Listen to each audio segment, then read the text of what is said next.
বন্ধুরা, আজ আমি তোমাদেরকে একটি ভালোবাসার গল্প শোনাচ্ছি। তোমরা সবাই মনোযোগ সহকারে গল্পটা শুনবে।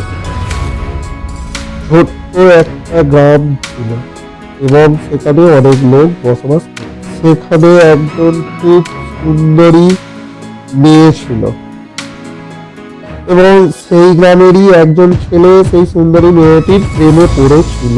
এরপর ছেলেটি মেয়েটিকে প্রপোজ করলো এবং মেয়েটি সেই প্রপোজ অ্যাকসেপ্ট করলো। আর একদিন ছেলেটির সঙ্গে মেয়েটির বিবাহ হলো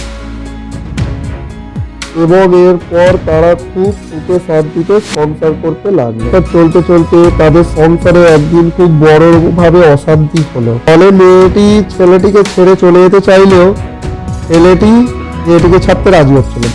অবশেষে মেয়েটি ছেলেটিকে ছেড়ে চলে গেল এবং সে তার ফ্যামিলিকে জানালো। মেয়েটির ফ্যামিলি ছিল খুব রাগী এবং তারা এই অশান্তির কথা শুনে ছেলেটিকে মারতে উদ্যত হলো। ছেলেটি মার খাবার ভয়ে দৌড়ে পালাচ্ছে, আর ঠিক তখনই আকাশ গর্জে উঠল, বিদ্যুৎ চমকালো এবং বৃষ্টি এলো। তৎক্ষণাৎ আকাশ থেকে নেমে এলো এক ভগবানের দূত। এরপর সে ওই ছেলেটিকে বাঁচানোর জন্য সেই শয়তানগুলোর সঙ্গে লড়াই করলো এবং জিতেও গেল। এরপর সেই ভগবানের দূতটি লড়াই জিতে গ্রাম ছেড়ে চলে গেল। সেই গ্রামে একটা নতুন যুগের সূচনা করে দিয়ে গেল, যেখানে শুধু ভালোবাসাই থাকবে, ঘৃণা অশান্তি থাকবে না।